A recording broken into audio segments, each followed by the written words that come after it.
வந்திருக்கும் அனைத்து பத்திரிகையாளர்களுக்கும் மேடையில் இருக்கும் பெரியவங்களுக்கு எல்லாருக்கும் வணக்கம். ஆக்சுவலி இன்னைக்கு அம்மா ஆர்டிஸ்ட் அசோசியேஷன் நடிகர் சங்கத்தோட executive committee board meeting and election நடந்திருந்தது கேரளால.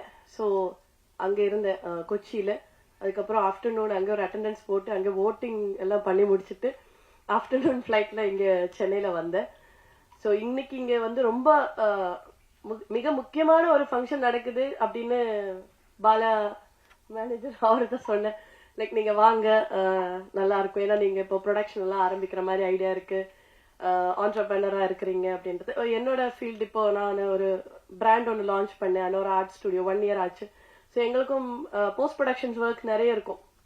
பொட்டிக் கான்செப்ட் தான், பட் இருந்தாலும் டைமுக்கு ஒரு எடிட்டர் கிடைக்கலன்னா எவ்வளோ சிக்கலா இருக்கும், எவ்வளோ விஷயங்கள் டிலே ஆகும். நம்ம எக்ஸ்பெக்ட் பண்ற மாதிரி ஒரு விஷயம் வெளியில வரலைன்னா அது ஒரு எடிட்டர், நல்ல ஒரு டெக்னீஷியன் கிடைக்கிறதுக்கு ரொம்ப ரொம்ப கஷ்டப்பட்டிருக்கேன். அண்ட் இன்னைக்கு சவுத் இந்தியன் எடிட்டர்ஸ் அசோசியேஷன் புதுசா சார்ஜ் எடுத்திருக்கிற president, vice president, secretary, executive committee members எல்லாருக்கும் என்னோட வாழ்த்துக்கள். அண்ட் டான் பாஸ்கோ சார் தெரியும், என்னோட அட்வர்டைஸ்மெண்ட் எல்லாம் அவர் தான் எடிட் பண்ணிட்டு இருக்காங்க.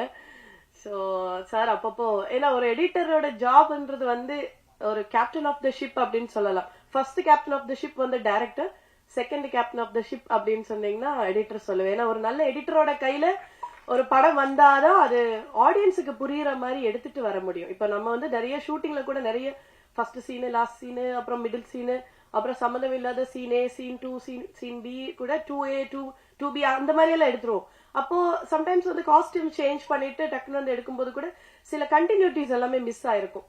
அதே மாதிரி டைலாக்ஸ் கூட நம்ம ஸ்பாட்ல ஒண்ணு சொல்லியிருக்கோம், ஆனா டப்பிங் தியேட்டர்ல வரும்போது சிலது சிங்காய் பேசுறதுக்கு கொஞ்சம் கஷ்டமா இருக்கும். அந்த டைம்ல எடிட்டிங் ரூம்ல சவுண்ட் என்ஜினியரும் சீஃப் எடிட்டரும் தான் நம்மள ரொம்ப ரொம்ப ஹெல்ப் பண்ணுவாங்க.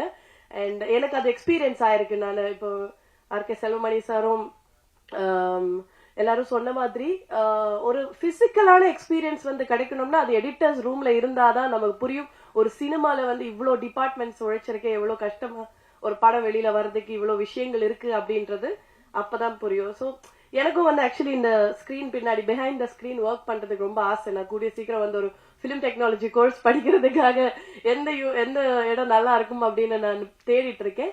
அது மட்டும் இல்ல, எனக்கு இங்க சென்னையில நான் வரும்போது நான் இப்போ 10 years ஆயிடுச்சு. நிறைய பேசுறதுக்கு அவ்வளவு எக்ஸ்பீரியன்ஸ் ஆன ஆர்டிஸ்ட் கிடையாது. பட் இருந்தாலும் எடிட்டர்ஸ்க்கான ஒரு இன்ஸ்டிடியூட் வந்தா நல்லா இருக்கும் அப்படின்றது நான் ஃபீல் பண்றேன். ஏன்னா நிறைய இப்போ ஃபாரின் டெக்னாலஜி நிறைய இன்ஃபுளுன்ஸ் ஆயிட்டே இருக்கு. And AI and digital tool நிறைய இன்ஃபுளுன்ஸ் ஆயிட்டு இருக்கு. அப்போ நிறைய பேருக்கு இந்த டெக்னாலஜி சில பேருக்கு use, old people like old generation people எல்லாருமே இன்னும் அப்கிரேட் ஆகாம இருக்காங்க. ஸோ அவங்களுக்கு இந்த நியூ டெக்னாலஜி தெரியப்படுத்துறதுக்காக ஒரு எடிட்டர்ஸ் இன்ஸ்டிடியூட்டோ இல்ல ஒரு ஏவிஎம் மாதிரி முன்னாடி இருந்த மாதிரி ஏதாவது ஒரு ஸ்டுடியோ, ஆல் பேக்கேஜ்ல ஸ்டுடியோ வந்தா நல்லா இருக்கும் அப்படின்றது நான் ரொம்ப நாளா யோசிச்சிருக்கேன். பட் அதுக்கான இது எனக்கு தெரியல, அது இந்த மேடையில சொல்றதுக்கான ரைட் மொமெண்டா அப்படின்னு சொல்லல. பட் எனக்கு ஃபீல் ஆயிருக்கு எல்லா டெக்னீஷியன்ஸும் ஒரே இடத்துல இருக்கிற மாதிரி, எடிட்டர், போஸ்ட் ப்ரொடக்ஷன், டப்பிங், எல்லா டிபார்ட்மெண்ட்ஸ்ல இருக்கிற டெக்னீஷியன்ஸுக்கு மட்டும் ஒரு இன்ஸ்டிடியூஷன், ஒரு லேர்னிங் இன்ஸ்டிடியூஷன் வந்தா நல்லா இருக்கும் அப்படின்னு நான் ஃபீல் பண்ணிருக்கேன்.